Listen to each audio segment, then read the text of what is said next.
es un poco cutre, pero es la mejor forma que tengo de introducir el vídeo. Esto es un vídeo que recopila todo lo que he ido publicando en Cinemas Comics, empezando con la guía que hice hace muchos años y todos los vídeos que he ido haciendo, shorts incluidos, sobre el el motor fantasma, el Caballero Luna y todo lo que se ha publicado aquí en España. Aunque ahora hay más formatos, que el Jeff Lemire, por ejemplo, está en una integral, podéis encontrar la biblioteca del Caballero Luna así en tomos tapadura toda la época de que está en el Marvel Heroes, aunque existen ya esas partes. Realmente siempre es el mismo material, lo que significa que sigue funcionando como guía, pero tendréis que buscar otros formatos. Hay alguna otra cosilla, pero vamos, echarle ojo y podréis encontrarlo. No es todo lo que hay. La primera guía estaba bastante bien, luego no la he actualizado, pero aparecen las siguientes series cuando salió la primera, cuando salió el especial de el rojo, blanco y negro, cuando salió las fases, etcétera. Vais a ver un poquito todo. Es un poco una guía general, muy general de Caballero Luna, pero bueno, disfrutadla si podéis. No sé, a mí las guías me aburren. Primero de todo, pedir disculpas porque dije que haría una guía de Green Lantern y sigue estando a medias en el tintero y sin acabar.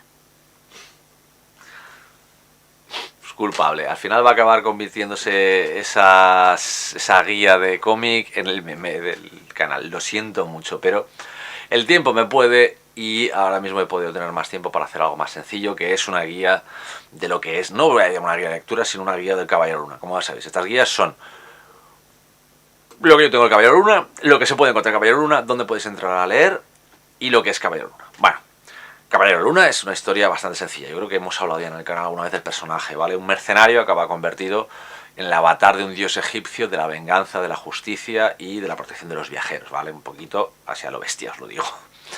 Mark Spector pues, acaba peleando con su jefe y lo deja por muerto en los restos de un campamento de una expedición arqueológica donde han atacado ellos, a los pies de una estatua de Khonsu, un dios egipcio, de la venganza, de los viajeros, etcétera, etcétera. Y la mujer, la hija del arqueólogo que ha muerto durante el salto y que él intenta defender, lo mantiene, dice se ha muerto, pero en lugar de morir, Khonsu lo revive para convertirse en el Caballero Luna, el Vengador. Encarnaciones. Ha habido muchas. Históricamente empezó de una forma muy diferente. Aquí en España empezamos a ver el Caballero Luna así, ¿vale? En surco. Uy, perdón. Me he colado. Qué bueno soy cuando me equivoco, ¿verdad? Os encanta vermelas pasar mal, ¿verdad? El Caballero Luna aquí en España tenía una aparición bastante mala, ¿vale? Lo siento. Surco, ¿de acuerdo? Estos son los cómics de Surco, que es donde salían. De hecho, era la época clásica del Caballero Luna. De hecho, aquí había números de Bill Sienkiewicz muy clásicos. Y luego lo siguiente que vimos de Caballero Luna, de hecho, esto es genial verlo un poquito así a lo mal, pero esto eran los cómics de Caballero. Había en grapas, ¿vale? Sueltos separados, pero en este caso esto es un tomo recopilatorio, ¿de acuerdo?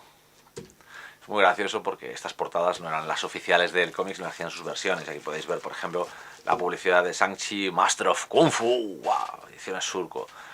Son muy chulas estas cositas de tener para recordar todo esto, aunque realmente la calidad, así decirlo, la traducción tenía unos puntos que no eran castellano-español, era un castellano, pues el español latino decíamos en muchos momentos. Para evitar ciertos tacos ponían cosas como en vez de maldición o este tipo de cambios eran condenación, por ejemplo. O el Bloody Hell, que es una expresión muy norteamericana en los cómics de Marvel de esa época, él se convertía en infierno sangrante, cosas así, o diablos. O sea, eran cambios muy, muy curiosos de leer y realmente muy extraños. Lo siguiente que vimos del Caballero Luna en España, más o menos un poquito, que podríamos decir que se viera bien, fue ya cuando Forum publicó en Clásicos Marvel la saga de Caballero Luna y El Hombre Lobo, ¿vale? De Bill Sienkiewicz. ¿Por qué os pongo esto? Porque estas portadas son de Carlos Pacheco. O sea, estas son las portadas que hacía Carlos Pacheco para Clásicos Marvel, autor que ahora es un genio, está en lo más alto de Marvel, pero aquí tenéis dónde empezó, ¿vale? Podéis verlo, es Carlos Pacheco, año 88. De hecho, si veis un poquito las páginas se han vuelto hecho polvo, pero el formato y todo esto era ya la época Sienkiewicz. ¿Qué ocurre con esto? Pues el momento este día os digo de momento revival para mí en este caso, era que esto es lo poquito que habíamos visto Caballero Luna. De hecho, luego lo vimos en los Nuevos Vengadores, en los Vengadores Costa Oeste, que nosotros los conocemos como los Nuevos Vengadores aquí en España. Ahí aparecía, ahí había muy poca información, pero se decidieron a sacar cositas de él. Ya es cuando viene el gran follón, que siempre digo. Y es porque aparecieron las bibliotecas Marvel de 3 tomitos con la historia del Caballero Luna, ¿vale? Esto es la edición vieja. Esto es lo que había antes.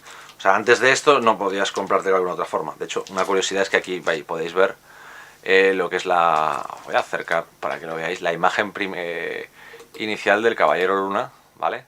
La primera foto con ese extraño... La capa en forma pico, se extraña y todo está modo casi armadura. La gracia de este Caballero Luna es que literalmente empezó siendo un mercenario que contrataron para cazar al Hombre Lobo. De hecho, por eso luego esa saga del Hombre Lobo se publicó, porque era muy importante dentro del Caballero Luna su relación con el Hombre Lobo, porque era la luna, porque el Hombre Lobo se formaba por la luna, etc, etc. Jack Russell, la parte un poco sobrenatural, de mística de Marvel. La gracia de todo esto es que aquello llevaba mi interés por el personaje. Se me introdujo. En un principio quería llamarlo Moonblood. Imaginaos, luna de sangre, no Caballero Luna, ¿vale? No Moon Knight. La gracia es que tuvo cierta repercusión, así que se decidió el darle la típica opción de aparecer en una serie. La coña marinera de todo esto es que ganó repercusión y funcionó sobre todo cuando aparecieron dentro de la historia de Caballero Luna dos personajes que son Doug Moench y Bill Sienkiewicz, que convirtieron literalmente a Caballero Luna en lo que podríamos decir el Batman de Marvel, que es así, es el Batman de Marvel. ¿Qué ocurre? De hecho hubo una parodia muy divertida, una imagen en la que Bill Sienkiewicz dibujaba a Caballero Luna corriendo y apartando a Batman diciéndole deja de pasar a las nuevas generaciones. Neil Adams, en aquel tiempo ya sabemos que era una leyenda en DC, en Batman, hizo la contrapartida. Batman simplemente, como cuando el caballero se tropezaba y se iba al suelo, le decía, bueno, ¿qué pasa? ¿Tienes problemas? Eso ya son temas personales, sobre todo porque en aquella época Bill Sienkiewicz era una copia perfecta de Neil Adams. Esto es la forma de conseguir todo el Caballero Luna clásico, desde su inicio hasta su época final ya, cuando se fue Sienkiewicz y ya entró Kevin Nolan y todo esto. A mí me gustó mucho la época de Nolan en cuanto a dibujo, pero a la gente suele desagradarle bastante. A mí me gusta Nolan, Kevin Nolan. Hay mucha gente que no lo aguanta, ¿vale? Eso sí que lo admito, pero no os voy a quitar ningún valor a Nolan porque a mí me ha gustado. Pero también es que se fue Doug Moench. ¿A qué dónde se fue Doug Moench? A Batman. Eso es lo curioso. Se fue a escribir Batman en aquellas épocas. Igual decía que estaba haciendo bien su trabajo y todo, estas cosas, ¿no? Pero bueno, aquí podemos ver, yo os digo, el cuenta atrás es un Marvel Heroes. Parece un formato Gold, ¿de acuerdo? Porque tiene mucha cercanía, pero no es un Omni Gold, no es un Gold, ¿vale? Es un Marvel Heroes. El papel es diferente, es más pesado y es bastante más denso. Aún así, va mucho. Ya os lo digo, atención a todo lo que hay, porque es que estamos hablando de las primeras apariciones, que es lo que os contaba, el Hombre Lobo, Werewolf by Night, que es donde aparece por primera vez los spotlights, las oportunidades, por ejemplo, de Hulk, etcétera, y ya cuando se le dio una serie. Para que os deis cuenta, aquí es donde empieza oficialmente la primera serie del Caballero Luna. Se le dieron esas oportunidades en otras series, vieron que funcionaba y le dieron su serie. Y ahí es donde os digo, ya empieza Doug Moench y Bill Sienkiewicz. Que aquí empezaron mucho antes, pero aquí eran oficialmente es la primera de Moon Knight, de Caballero Luna. Antes de esto, pues Moench empezó a escribirlo, fijaos, desde el principio. Y Sienkiewicz no entró hasta 4 años casi después de que el personaje apareciera. Vais a ver, bueno, lo típico que siempre que hay. Aquí tenéis las dos imágenes que os estaba hablando. Es ese momento. Este era Bill Sienkiewicz, que era una imitación perfecta de Neil Adams. Esto era Pero bueno, podéis ver aquí al principio lo que era el dibujo, ¿vale? Esto es muy setentero, esto empezó en el año 74, 75, lo que significa que el dibujo es muy de la época, ¿vale? Por eso os digo, es esto, veis el primer Caballero Luna, el aspecto que tiene y todo esto, vais a ver que es muy diferente de lo que es la narrativa, ya os he dicho siempre que es más densa, más viñetas, muchísimos textos por todos lados, ¿vale? No es fácil de acostumbrarse a esto, pero según avancéis, ya os digo que cuando la cosa ya de Doug Moench consigue encontrar a su colega en el crimen, que es Sienkiewicz, es cuando alucinaréis. Aquí es el siguiente arco donde estaba metido el Caballero Luna. Y aquí ya teníamos Polar y todo esto. Veíamos el traje sigue siendo el mismo, la capa con este extraño cuello y todo esto que vais a ver. Pero poco a poco veremos con la llegada de Sienkiewicz que todo cambia. Redefine el traje, lo vuelve muchísimo más potente. Y aquí empezamos con su dibujo, que aquí es clavadísimo, es un Neil Adams de la vida, es Neil Adams, y él no negaba nunca ese parecido. De hecho, aquí era muy Batman en su forma actual y todo, pero ya veréis que el dibujo, según va avanzando la serie Sienkiewicz, va avanzando muchísimo. Sobre todo su narrativa mejora a pasos agigantados cuentas atrás, desarrollos del tiempo, ese blanco y negro, el color, y poco a poco vemos que se va despegando de Adams y veis cómo cambia el dibujo, los trazos, cómo empieza a ser más Civil Singles, que luego conoceremos ya los nuevos mutantes explotando. Aquí ya os digo que vais a verlo de una forma diferente, ¿de acuerdo? Porque tenemos esos entintados que le daban además normalmente Klaus Jansson, que era muy personal. Klaus Jansson es capaz de matar cualquier tipo de dibujo, pero aquí veremos como luego poco a poco, aquí en el siguiente tomo, este es el primero,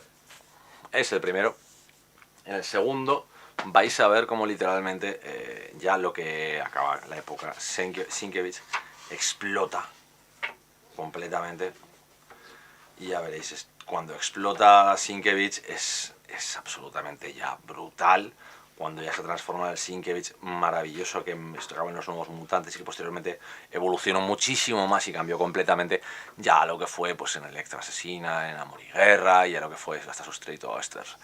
Su narrativa siempre ha sido brutal, vais a ver muchos cambios, pero una cosa increíble es un número, que ahora lo buscaré, pero bueno, ya os enseño todo esto, pero es este número. Bill Sienkiewicz básicamente confesó que había tenido problemas de niño, le había pegado su padre, ¿vale? Había tenido abusos físicos. En este número ejemplifica la historia de un niño, que paralelamente a la historia dibuja dibujos de niño, lo que ocurrió. De hecho, aquí podemos ver al Sienkiewicz, veis, todo esto ya es más metafórico, ya es más impactante, más sensación frente a todo, crea escenas maravillosas. O sea, veréis a un Sienkiewicz que es maravilloso, y aquí empieza el relato del niño. Vale, es paralelo, vais a ver todo esto, es brutal, es uno de esos capítulos que no te esperas en esta época llegar a ver, y es una pasada. Bueno, esto es el famoso capítulo de esto del hombre lobo que os he enseñado antes en el Clásicos Marvel, y ya al final, pues cuando abandonó Sienkiewicz, entró Kevin Nowlan, y a mí me gusta Kevin Nowlan, o sea, no he tenido nunca nada contra él, me gusta su estilo, pero sí que admito que no es lo mismo. Y luego también, como se ha ido Moench, cambió mucho, ¿vale? El guionista empezaba Dios Botas, entró Isabelli, luego Zelenet y todo esto. Y realmente no sabían muy bien por dónde estaban cogiéndolo. No conseguían la regularidad que conseguía Doug Moench en lo que es la historia. Estos dos tomos son pesados, lo primero de todo, pesados, porque son, eso os digo, se pueden conseguir perfectamente. Es una forma de entrar directa al Caballero Luna desde su inicio. Muy potente en algunos momentos, otros menos. A mí me gusta mucho, pero para empezar por aquí tendríais que haber leído ya cómics de los 70 y de ese estilo narrativo para que no os pese. Y cuando digo para que no os pese es porque realmente es muy diferente el cómic, siempre os lo digo.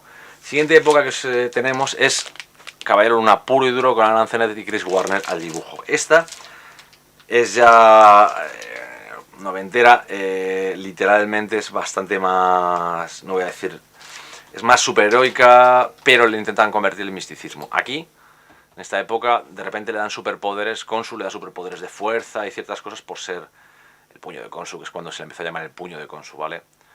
Pero a mitad de serie, para que lo entendáis, desapareció todo esto, pasan otra vez al mercenario, al tipo Batman, esto ya con Chuck Dixon, con Sal Belluto al dibujo, que bueno, no estaba mal, ¿vale? Seguía siendo un cómic de aventuras de superhéroes muy clásico de esa época. De hecho, estaba mezclado con actos de venganza. Esta época está ahora mismo, o sea, hace poco se ha republicado. Mucho supervillano un poco secundario de la casa que aparecía por ahí, todo esto.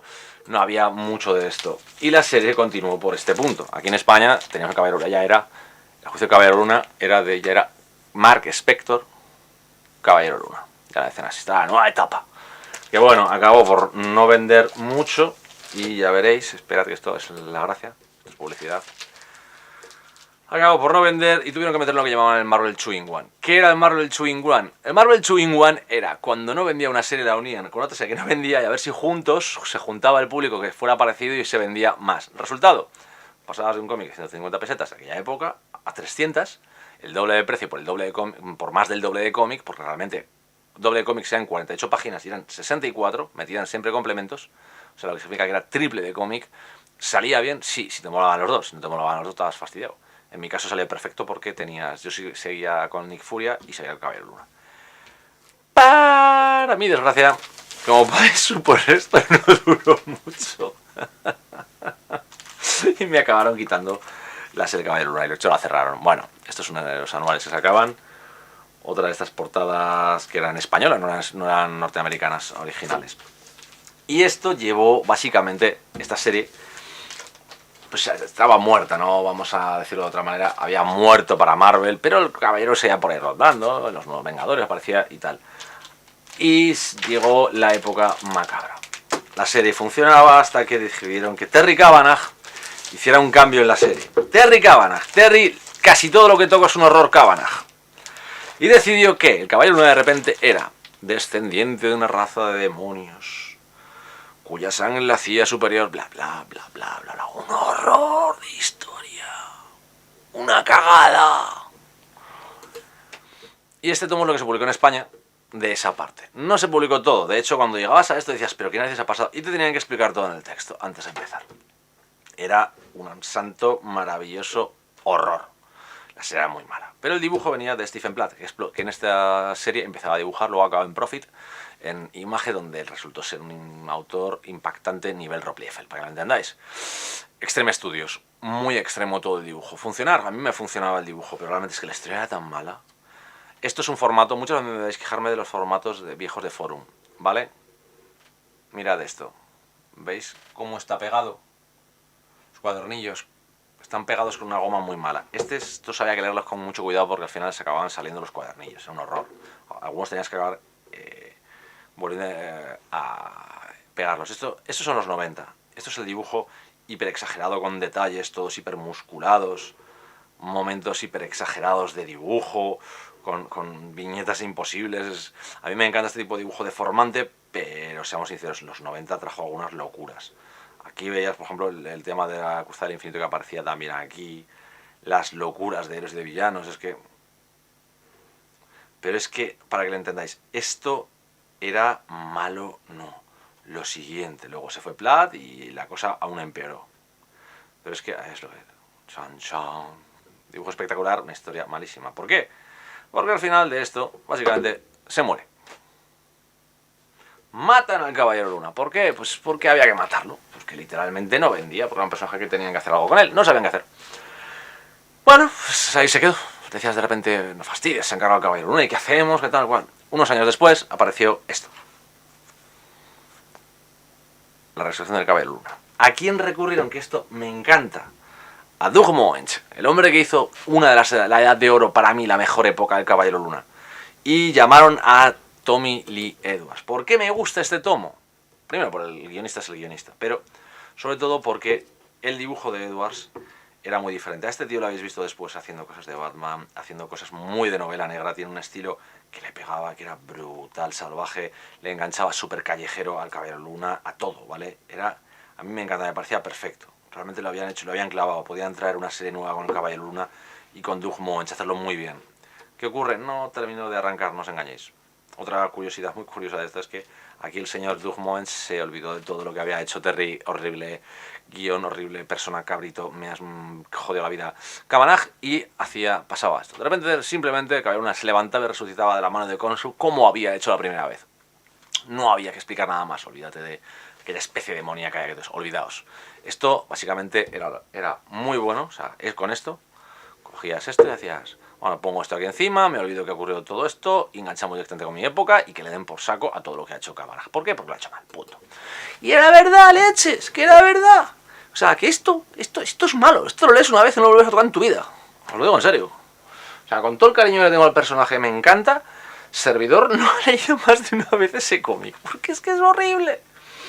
Pero ya os digo que no funcionaba mucho, sin embargo, llamaron a otro autor, otro dibujante muy especial, que es Mark Teixeira, que ha trabajado en la época del Pantera Negra, por ejemplo, que todos reconoceríais perfectamente en las películas porque viene de esa época con Christopher Priest, pero es un autor que realmente se le conoce más por haber traído el nuevo motorista fantasma a la vida. El dibujo de este tío es, curiosamente ahora menos, pero empezó siendo también muy parecido al de Neil Adams y al de Bill Sienkiewicz en su época en el Caballero Luna, así que acabar aquí era para él muy muy lógico. Ha estado también en El Castigador y ha hecho un montón de cosas. A mí me encanta Teixeira, tengo un montón de cosas suyas de Teixeira, me encanta. ¿Veis esas escenas? Tiene muchas cosas que digo de Sienkiewicz o de muy Neil Adams. Vais a verlo cuando, si alguna vez lo leéis.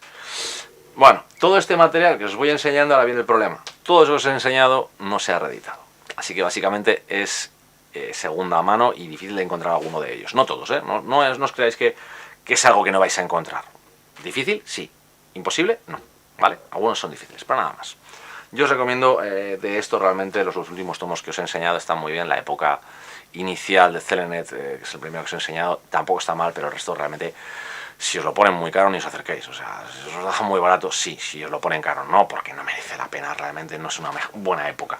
Si hemos dicho, si sois completistas es otro tema. Si no sois completistas, esquivad esta parte porque no pasa nada. Todo esto llegó hasta que llegó la época nueva en Marvel, que era con... Mierda. Este es el número... He perdido el tomo número 1. ¿Dónde está el número 1? Bueno, en el tomo número 1 de este...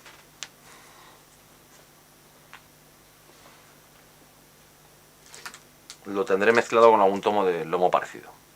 Vaya metida de pata. Bueno, una guía no puede salir perfecta. Nunca salen perfecta. Bueno, en esta historia, ¿vale? Estos tomos... Llegaba Charlie Huston, conocido por ser literalmente un escritor de novelas de fantasía, de novela negra y de investigación. Cogió el Caballero Luna y cuando lo retrajo, lo volvió a traer, lo trajo muy fastidiado. No podía andar, tenía las dos rodillas destrozadas, no era el Caballero Luna, le había dejado la novia, le había dejado todo el mundo. Y empezó a oír hablar literalmente a su dios a través de un muerto, de un zombie, una fantasía. Algo muy impresionante es todo el trato psicológico que hizo el personaje para levantarlo y volver a lanzarlo para adelante. Explicó el porqué de la violencia, que técnicamente era un héroe violento, pegaba bastante más fuerte que cualquier otro superhéroe, y daba muchas pistas de cómo funcionaba. El dibujo inicial es de David Finch, luego se fue David Finch, pero realmente es para mí de las mejores épocas que tuvo el Caballero Luna, estos dos primeros tomos. El primero, pues es... maravilloso, no, ya lo buscaré otro día y subo fotos, esto ha sido alucinante. Había, en el primer número, por ejemplo, había un momento en el que salía hablando el Caballero Luna sobre sí mismo y explicaba algo, y decía, cuando estaba con los nuevos Vengadores, con las costas con Ojo de Halcón, siempre me decía aquello de Lunita, me llamaba Lunita, le dice, ¿cómo puede ser que seas un tío que trabaja de noche y va completamente de blanco? Y yo le respondía, es que, Clint, lo que quiero es que me vean llegar, ¿vale? Pero luego dice, pero en realidad, decir esto, le dice, claro, ir de blanco, me disparan a mí, soy el objetivo, es claro, así no derrotan a la gente. Era una explicación muy bonita.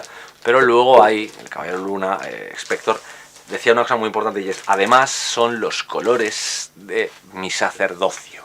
Yo soy el sacerdote de la luna y el blanco es nuestro color, hay que vestirlo. Era una época, ya os digo, que a mí me parece mucho más impresionante, mucho mejor de casi todo lo que hacían, ¿vale? Charlie Huston hizo una gran historia y tenías por aquí pues un dibujo de David Finch, que aquí el dibujo brutal de David Finch, que luego en Caballero Oscuro, en Batman y todo esto, también estuvo bastante bien. Estuvo aquí antes que en el Caballero Oscuro, o sea, en Batman, o sea, volvemos a lo mismo.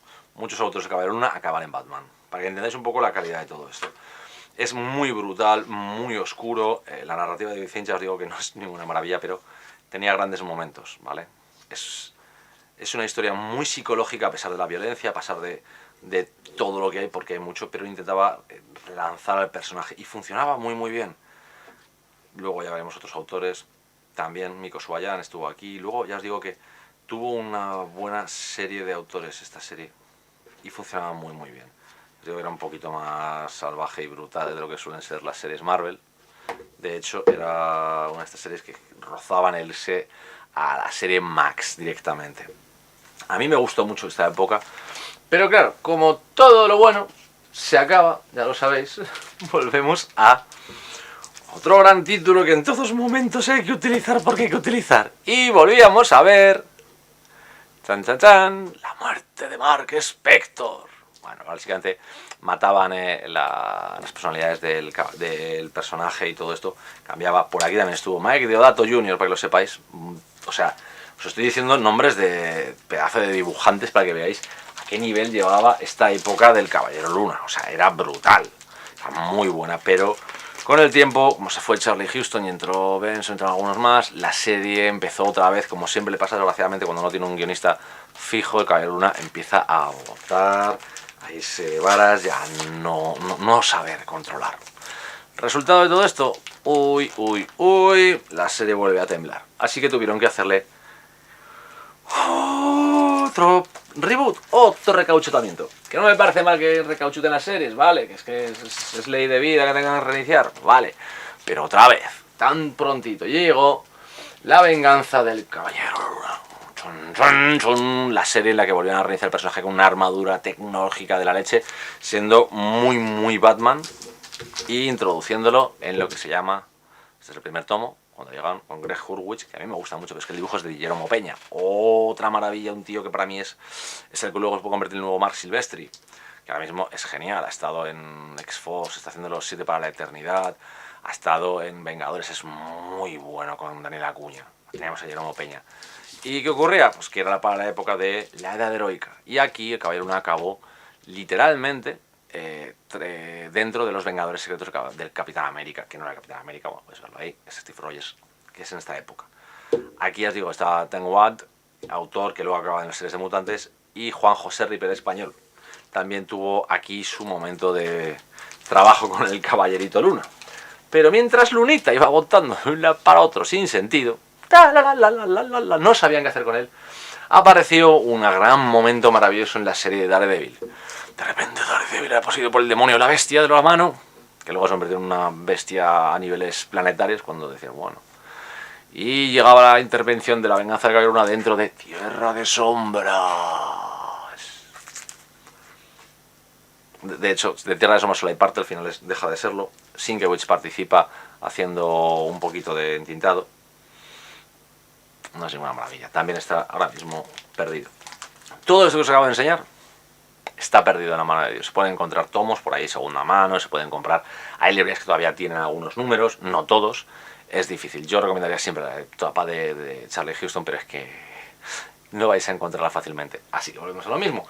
Tenemos otro problema ahí para poder empezar a coleccionar el Caballero Luna. Desgraciadamente, otra vez. Ya os digo, es un personaje que ha tenido demasiados botes. ¿Qué ocurrió? Pues decidieron volver a reiniciarlo otra vez. Esta vez con 2 pedazos de personajes. Estos son 2 tomos, la serie de los Amigos Imaginarios y Actos y Consecuencias, en el que Brian Michael Bendis, que era la estrella de Marvel por aquel entonces, decidió hacer algo diferente y llevarse al Caballero Luna a Los Ángeles, convertirlo en productor de cine, y se llevaba a Alex Malif. Ambos habían hecho Alias, ¿vale? Lo que fue Jessica Jones ahora alemana, así que se llamaba Alias, no Jessica Jones, eso vino por la serie. Y literalmente el dibujo es una salvajada, o sea, Alex Malif se sale, es una salvajada. Y ahora es cuando vamos a lo típico que siempre digo, malo, ¿vale? El problema principal es que duró 12 números y se cerró, porque no vendía. En esta historia la locura, Brian Michael Bendis cambia la locura del Caballero Luna de una forma radical. De hecho, cambia sus personalidades. Una de las bases del Caballero Luna, lo habremos visto alguna vez, es que tiene siempre 4 personalidades. Mark Spector, Caballero Luna, ¿de acuerdo? Luego hay el James Locklear, el taxista, y luego el mercenario, aquel que se hace desaparecer. Esas 4, ¿vale? Las 4 estados de la luna. En este caso aquí, el señor, el cabrito de Bendis lo cambia por quiero ser Spiderman, quiero ser Lobezno y quiero ser el Capitán América. Esas son sus nuevas personalidades.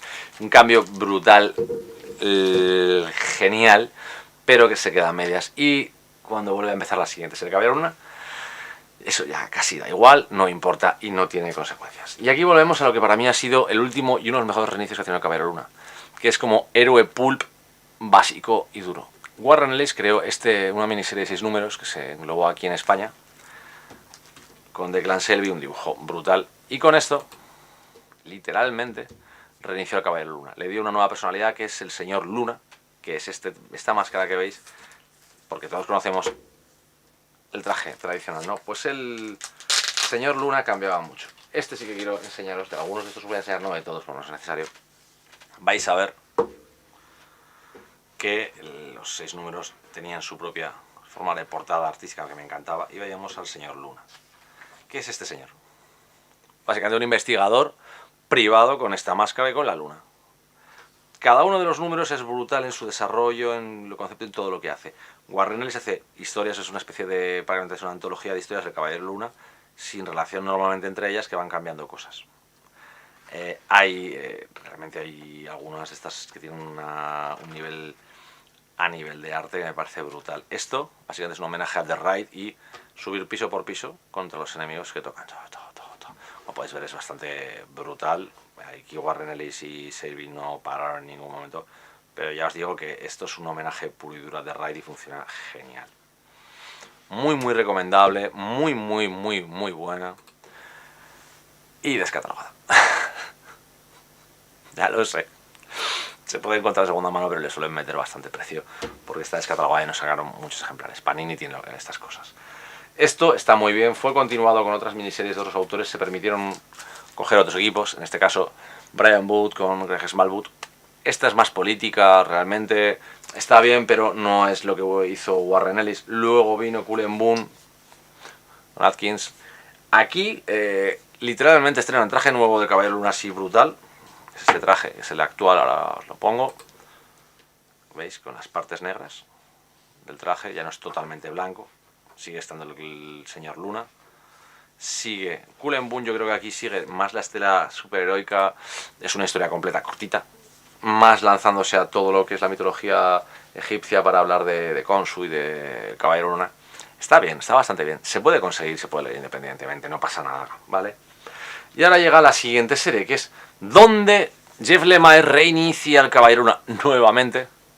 Lo vuelve judío y comienza lo que se llamó Bienvenidos a Nuevo Egipto. Esta saga, Lemire la utiliza para reconstruir al personaje otra vez, ¿vale? El dibujo a mí me encanta, pero no os creáis que solo es Smallwood, porque no solo es Smallwood, porque hay muchísimos dibujantes. Vais a ver el cambio de según la locura. El tío empieza en un manicomio y aquí empiezan a decirle que está loco y que no existe el Caballero Luna y todo esto. Los cambios están muy bien, pero luego vais a ver cambios en el dibujo para simbolizar muchas cosas. Pero no se queda solo aquí, ¿vale? Lemire, como siempre, hay gente que acusa de expansivo a Brian Michael Bendis. Yo soy uno de ellos, pero la verdad es que al señor Lemire le salió una saga en 3 tomos, ¿eh? No os creéis que es corta, hay que leerse los 3 tomos para tener la saga completa. Es larguita. Esta está muy bien, la parte de Nuevo Egipto.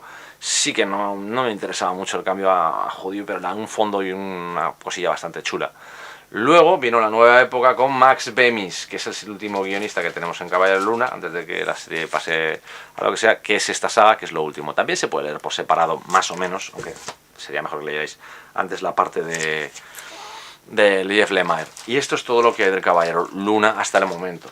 Puntos de arranque tenéis que se puedan conseguir, ¿de acuerdo? Actuales. Yo os lo digo así. Es recomendable leer esto antes que leer esto, pero esto se puede conseguir y esto también, pero sin embargo ir para atrás está mejor. ¿Qué ocurre? Es lo que siempre decimos. Te puedes venir a la época que yo he dicho de Warren Ellis. Está muy bien, pero desgraciadamente esto no es necesario para leer esto. Sin embargo, este no podéis encontrarlo ahora mismo, al menos de forma normal, pues está descatalogado, pero el resto, apagón y cuando llega la noche, sí, van antes. Se puede empezar o aquí o ir directamente, mi recomendación, a Lemire con la última época. Así tenéis un comienzo más o menos bastante bueno, con bastante historia, sobre todo porque el reinicio de Lemire habla mucho de la historia de Caballero Luna y os cuenta mucho de lo que hay. Otras recomendaciones os puedo decir de empezar en Los Amigos Imaginarios, pero es que para que os quedéis en estos 2 tomos y no se acabe, me parece tontería empezar una serie que se cerró sin acabar todo lo que quería hacer el autor, o sea, eso me parece un poco tontería. Si ya os digo, queréis iros o conseguís mover más mano, podéis ir a la de Charlie Houston, o si queréis, por el descalabro que hicieron, se puede empezar en La Venganza de Caballero Luna. Son otros 2 puntos, ambos descatalogados, así que es difícil encontrarlos. Si los encontráis tampoco son malos, pero recordad, de aquí para atrás o de aquí para atrás, no me hagáis un mix, ¿de acuerdo? Es que son diferentes. La coña marinera, os digo, son descatalogados. Y si sois literalmente de ir a buscar a segunda mano o a la pop, etc, pues podéis ir a por estos, ya os lo digo, como inicio o como continuación, pero ya os digo que son más difíciles y no son tan interesantes, ¿de acuerdo? No son tan buenos. Y si queréis empezar desde el principio a lo bestia, ya os lo digo siempre, está a la venta y se puede conseguir. En Mil Comics lo tenemos, o sea, se puede comprar. Estos 2 tomos. Además, la base Caballero, de donde ha salido, realmente sus enemigos siguen siendo los que aparecen aquí, sus aliados igual y todo esto. Y mi última recomendación, y esta ya es fija y para siempre, si en algún lugar veis esto, me avisáis, me decís dónde está, cuánto vale, porque si no es caro, iré, lo compraré y lo quemaré. Porque nadie merece tener esto cerca. Porque nadie debería tener la oportunidad de ser horriblemente mancillado por este cómic. Porque nadie debería sufrir con Terry Cavanagh. Después de esto, deciros que estos más o menos los puntos de entrada, lo que hay de Caballero Luna se fue publicando en España. Hay algún punto más, algún detalle que os podría traer, pero me parece que estos son las series un poco regular que se podría conseguir los puntos de entrada actualmente. Recordad, malo, muy malo, no comprar, no mirar, caca, quemar, avisar a J quema, ¿vale? Es el mensaje del día. J quema, eso es... A mí todavía me duele haber pagado por eso, imaginaos lo que os digo. Pero para empezar, mi recomendación, si encontráis el de Warren Ellis, el mejor punto para entrar sería esto. Si lo encontráis porque ya está descatalogado, o ya, la forma más fácil, entrar en Bienvenido a Nuevo Egipto para adelante. Lo más por las caberunas son tan blancas que reflejan toda la luz. Este sería el punto más fácil de entrada ahora mismo. Si no, yo os digo tanto lo clásico. No es tan duro como cosas de los 70 más o 60. Sí que os habéis visto, os he enseñado los dibujos y esto. Podéis incluso empezar a leer a mitad del tomo, igual os interesa, os pilla mejor, pero vamos, es más duro. Así que chicos, bueno, prometidos deuda, tenéis algo de ayuda para leer el Caballero Luna y sobre todo, y más importante, algún día, Green Lantern, lo prometo, algún día. Buenas. Me fijé en algo, me cogí el tomo de la nueva serie Caballero Luna. He hablado un montón de ello en directos. Normalmente la gente me ha preguntado, ¿está bien? Y todo esto. Y me he dado cuenta de que no he hablado del cómic en sí. Soy lo peor. Bueno, la verdad es que La Misión Medianoche es la nueva serie. Salió, pues no vamos a mentir, a raíz del anuncio de que iba a salir una nueva serie de televisión, etc. O sea, esto viene a rebufo de... Se aprovecharon de intentando vender más. Es lo que hay con cualquier tipo de colección de cómics y cualquier cosilla de estas. Así que se aprovecharon de esto y sacaron una serie que recuperó al personaje después de haber pasado por muchas fases. Que básicamente el personaje en cómic nace siendo un vigilante un poco más duro, muy cercano al estilo Batman o Pulp. Si no quieres decir Batman porque te sientes ofendido, porque Batman es Batman y... No, es que uno no es Batman. Mela. Después de esa época vinieron los primeros cambios, que no son el trastorno de identidad disociativa, lo siento, no es así, sino las primeras introducciones de lo que es el mundo místico. Después de todo lo místico empezaron a aparecer algún problema de personalidad, que no estamos hablando ni identidad, personalidad.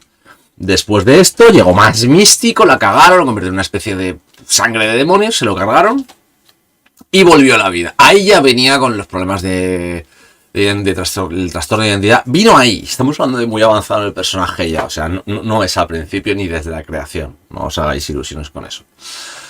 Después de esa parte, pues que fue una cagada, llegó más místico, entraron más al saco con el tema de la identidad disociativa, no funcionó demasiado bien, llegó Warren Ellis, volvió un poco a los orígenes más pulp del personaje, más de vigilante, más de investigación y cosas así, y luego avanzó por ahí, con su identidad y con su superhéroe. Llegó Jeff Lemire y le metió el tema de lo convirtió en judío para la discrepancia, para esas comparaciones, en una saga muy larga, excesivamente larga para lo que hace, pero es Lemire. Y a partir de ahí entraron pues, entre lo familiar, los trastornos infantiles que produjeron todo esto. O sea, estamos hablando de que todo esto que visteis en la serie, que es desde el principio, es relativamente reciente, casi todo. Y cuando acabó todo esto, ya tenemos el problema mental, ya tenemos el problema de que es judío frente a un dios egipcio. Llegó el momento de hacer el gran momento y todas estas cosas. Bueno, pues la nueva serie. Y así es como llegó este cómic, esta serie de cómic que es La Misión Medianoche. ¿De acuerdo? Después de haber hecho de todo, pues Mark Spector, básicamente, son portadas de Steve McNiven, que son una pasada, ¿vale?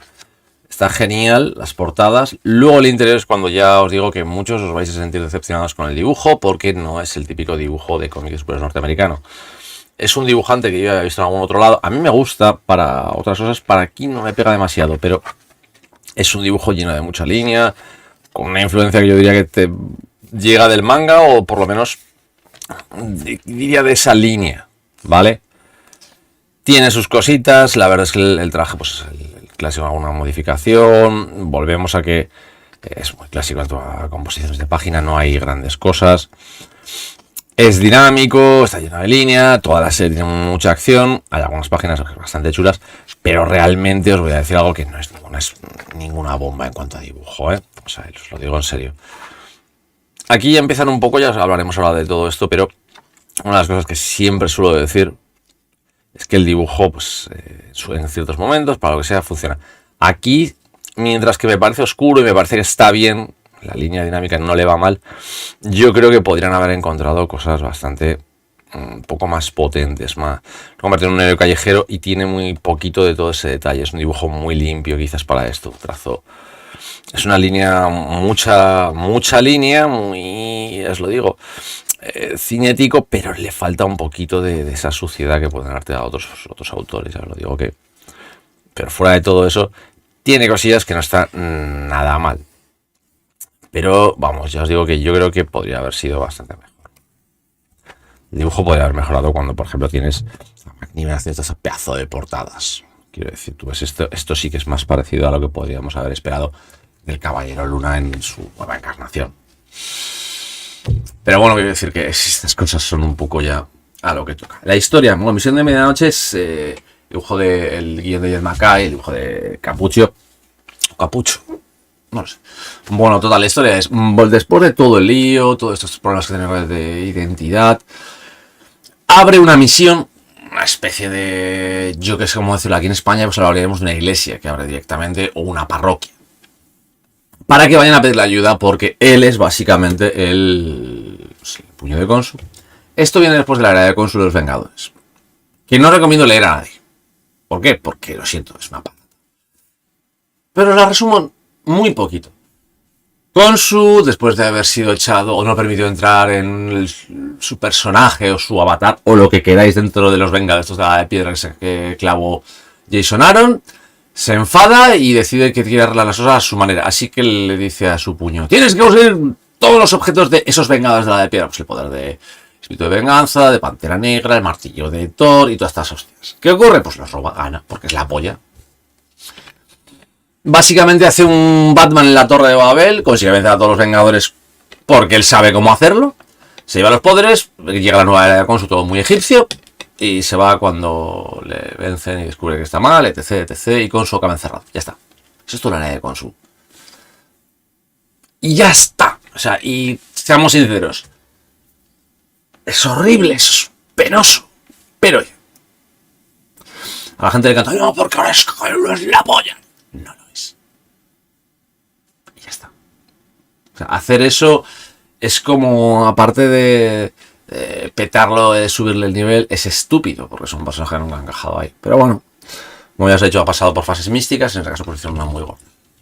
Pero Jed MacKay aquí lo que hace es justo al contrario, bajarle a nivel suelo. Esa misión de medianoche, esa iglesia que ya os digo, la hace para ayudar a la gente, se sienta y espera que le vayan con problemas, y en un barrio, decide un barrio de cogerlo y protegerlo él. Toda esa gente, de repente son sus viajeros, son los suyos, hay que protegerlos pues, de vampiros, de alimañas, de muchas cosas. Ya aparecen pues varios antagonistas, de hecho 2 líneas.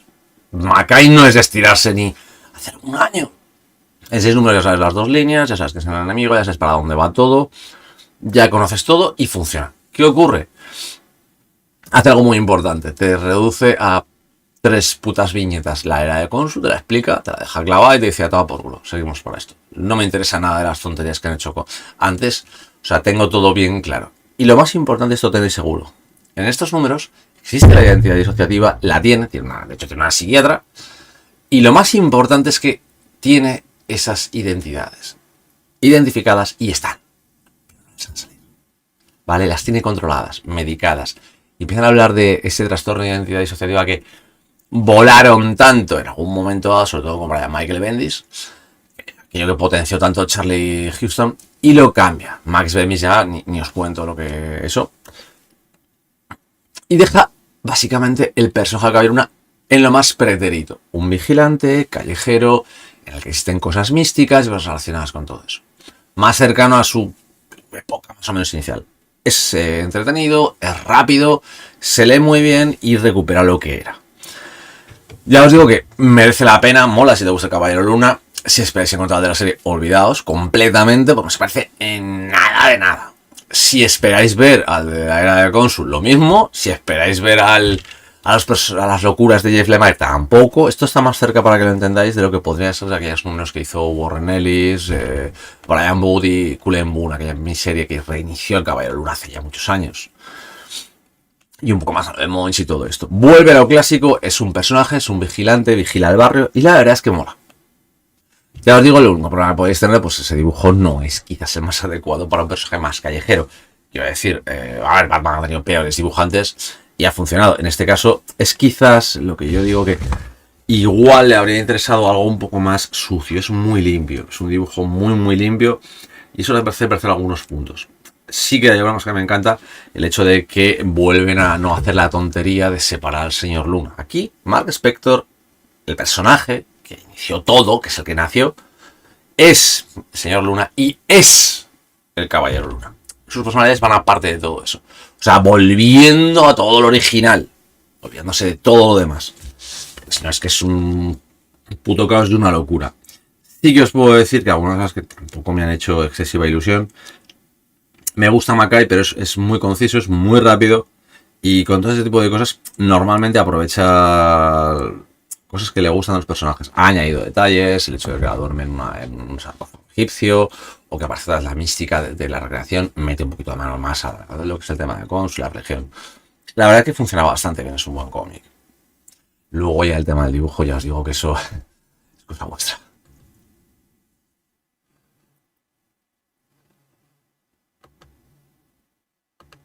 Pues tenía al final que Mackay que meterlo, porque es que Jack Russell, el hombre luego tuvo esa gran saga y ese gran inicio del Caballero Luna y tenía que volver. Pero antes arreglamos lo de los vampiros que había montado y todo el pifostio y el lío y todo esto. Porque es que metió un buen lío aquí el Mackay en todo esto. Pero la verdad es que la serie sigue funcionando muy bien, ¿vale?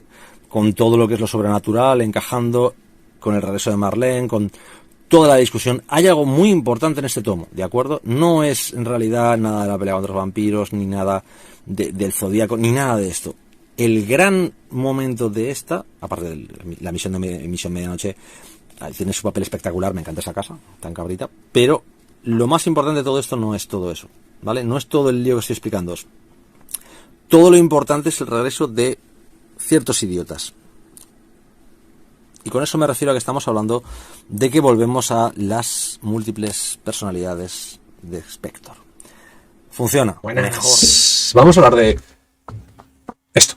No suelo hablar, ni he hablado en exceso de este formato, del formato de los blancos y con sangre, estos artwork tan maravillosos que les parece, ni tampoco de incluso de los Artist Edition, que estos que ahora mismo a todo el mundo le están encantando, que genial. Pero siempre he creído que el problema principal con todos estos suele ser, y lo digo así, normalmente que el dibujante tiene, y eso os lo digo realmente, que tener la capacidad para quedar bien en ese tamaño. Yo lo digo así, si no tienes la capacidad como para poder tirar en ese tamaño, es difícil que quedes bien en este tipo de formatos tan grandes. Pero bueno, vamos a ver primero esto y vamos a hablar poco a poco de los lados. Porque luego quiero hablar de alguien que he oído que ha dicho que estos son los nuevos Marvel 100% o Marvel Max. Ya veremos esto del blanco, negro y sangre, hablaremos después. De momento las historias, pues bueno, son historias muy cortas, lo que significa que aportan algo gracioso, pero principalmente una de las cosas que más interesa con este detalle, para que lo entendáis, es y esto espero que nadie me mate por decirlo, pero es el crear algo parecido a otros mundos, ¿vale? Porque son estas alternativas que no tienen, al menos en este caso, por ejemplo, no, pero en otros es que no tienen caso dentro de la serie normal de Caballero.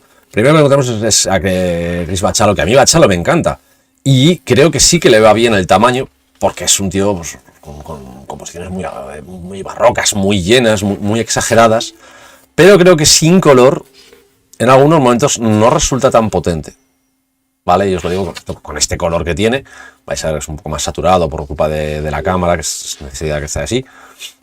Y Bachalo, bien, pero luego venimos a cosas como esto, ¿de acuerdo? No tengo nada en contra de Dotuna Kende, pero este tipo de dibujo en este tamaño es totalmente innecesario. Por ejemplo, aquí tenéis el primer detalle. sabiendo que va a estar en un tamaño enorme, pues se ha aprovechado pues, para hacer alguna composición un poco más espectacular, ha aprovechado para hacer más viñetación, pero es que seamos sinceros, es completamente innecesario, a este autor le es completamente innecesario este tamaño, este formato, es que ni lo necesita ni realmente tiene por qué tenerlo, porque es que no le hace falta. Luego tenemos a Fornés, que a mí Fornés me encanta. Y en este tamaño y en blanco y negro puedes ver muchísimo más su trabajo de lápiz y su trabajo de tinta. Y eso me encanta. Y volvemos a lo mismo. ¿Le sienta bien? Sí. A Fornés, sí. No pierde, ¿vale? Al revés. No va a perder, vas a ver muchos detalles de él. Fornés, guay. Luego llegas a otros autores que, bueno, pues a mí personalmente creo que en este tamaño ha aprovechado el tamaño, como repito siempre, para hacer más viñetas, meter detalles en viñetación pequeña, pero y composiciones un poco más estrambóticas, pero realmente no creo que sea necesario este tamaño para él. Es así de simple. Vanessa el Rey aquí no necesitaba ese tamaño. Y, por ejemplo, este supongo me lo echarán más en cara, pero yo creo que, por ejemplo, que tampoco aquí necesitamos el tamaño para el dibujo. O sea, de hecho, al revés. O sea, creo que este dibujo en un tamaño comic book normal funciona perfectamente, ¿vale? O sea, es lo que hay. A mí me puede gustar, pero vamos.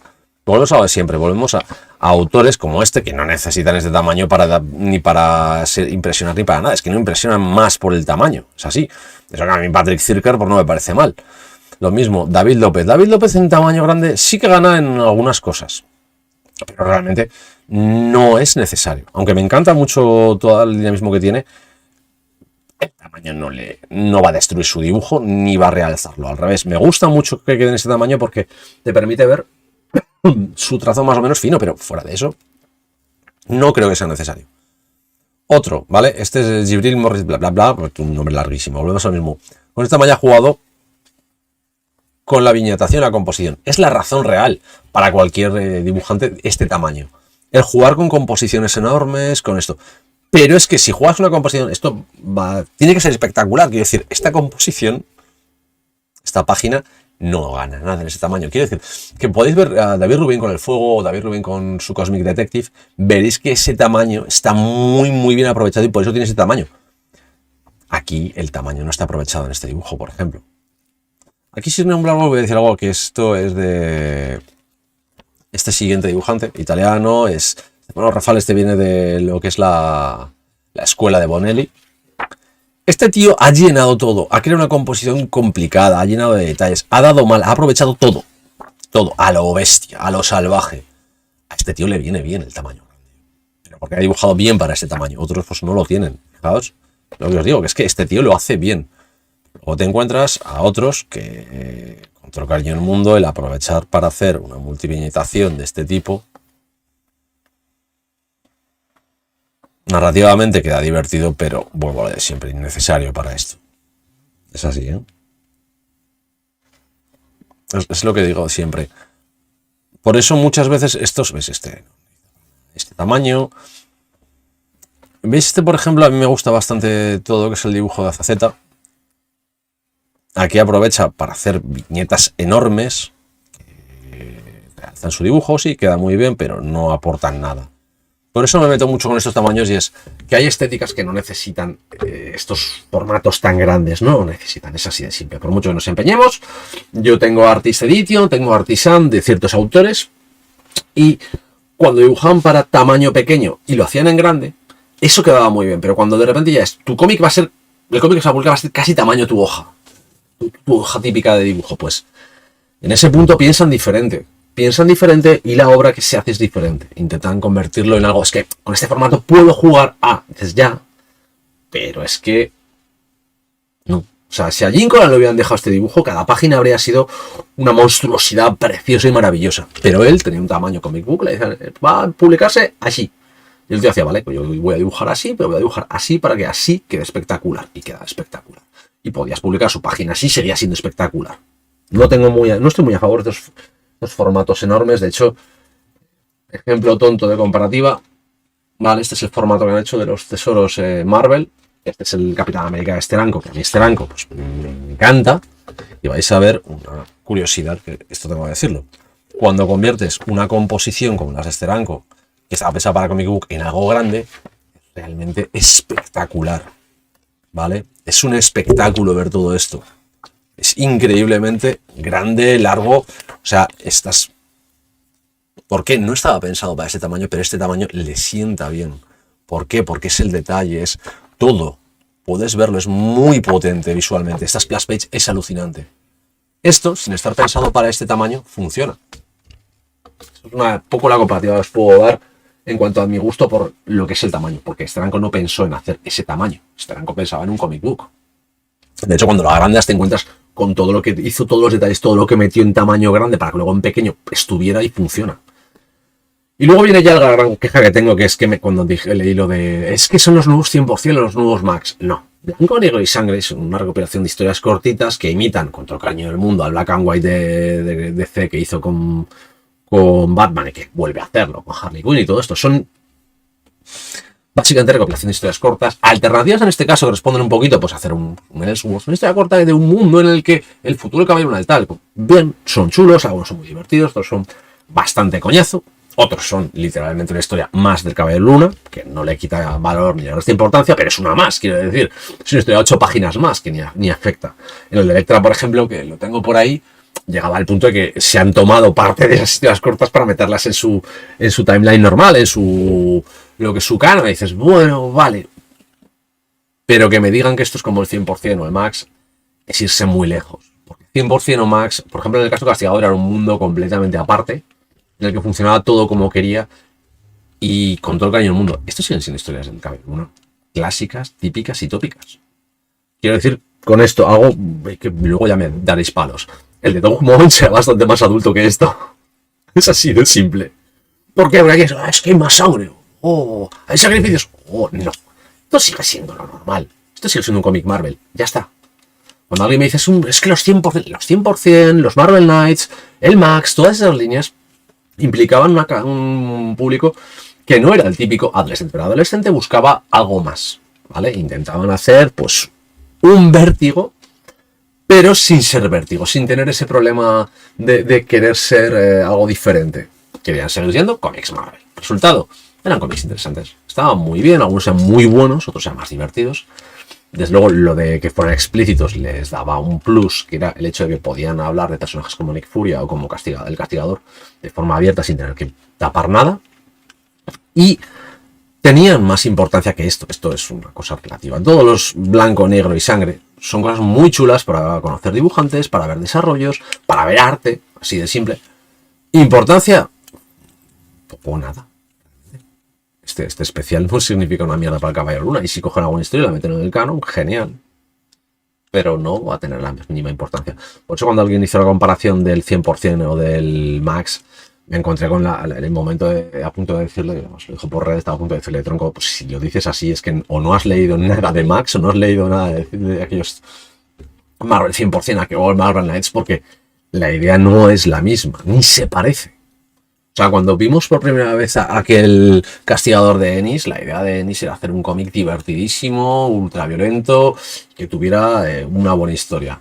Esto, ni ultraviolencia, ni realidad, ni locura. Es una historia más de Caballero Luna. O sea, esto podría haber sido en formato normal, y lo meto en la serie normal como complemento a todos los números. Y le ha pasado igual también a otros. Creo que el que más se ha aprovechado del tamaño ha sido algunas historias del de Lobezno y alguna corta, sobre todo la de Kyle Hodge, por ejemplo, de Matanza. En este caso, por ejemplo, creo que quitando la de Fornés, Bachalo y alguna cosilla así, no necesitan este tamaño para trabajar.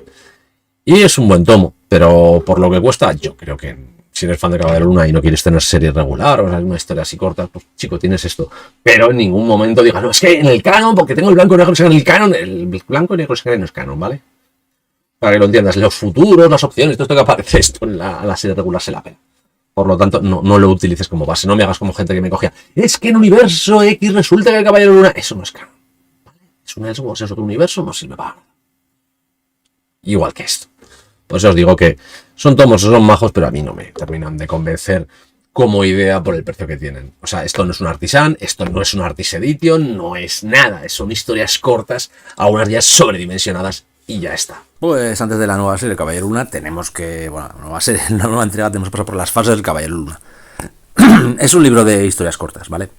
Es un tomo de un montón de autores, Jeff Mackay, el guionista regular, y algunos otros que van, pues, desde, por ejemplo, cómo se convirtió Mortaja en el Caballero Luna, en La venganza del Caballero Luna, o de antiguos Caballeros Luna, muy en el rollo de lo que hicieron con Puño de Hierro, el Mortal Puño de Hierro, Brubaker y Fraction, lo de sacar el antiguo y los pasados del Caballero Luna, y de dónde vinieron los anteriores, etcétera, etcétera, y está haciendo también algunos, no sé si decir nuevos o alternativos, porque hay un par diferentes, desde uno, pues, un cruzado a un caso en el que se mezcla con algo. Esto me encanta, el Cuervo Nocturno, le llaman aquí traducido, es Night Raven. Creo que he hablado ya de él, o hablé de él en algún momento dado, tengo por ahí uno de sus cómics y es muy antiguo, salía en Nocturno, algún día hablaré de eso, pero también habla del Moon Knight, Caballero Luna de 2099. Sale una Caballero Luna que no sé si es más futura o intermedia en consideración, porque es una de estas cosas, yo creo que es antes del 2029, pero vamos, es futurista. Una versión japonesa que, bueno, pues no sé si considerarla contemporánea o algo así alternativa. Esta, le digo, el tema de esta especie de Caballero Luna que vive en un mundo que tiene algo parecido a Mad Max o algo así. Son historias cortas. Es chulo porque, aparte, la de humor es buenísima, esta es muy buena. No me parece una cosa tampoco como para decir aquello de es imprescindible. ¿Veis? Esta es otra historia, pues, de un Caballero Luna en Egipto durante, bueno, las guerras coloniales con los ingleses, etcétera. No, da igual, quiero decir, todo esto no sé si considerarlo que es necesario, súper necesario, sino que realmente es muy interesante, pues, que le construyan un poco esa historia del Caballero Luna. Necesario no es realmente para su historia, pero es chulo de leer cosas así.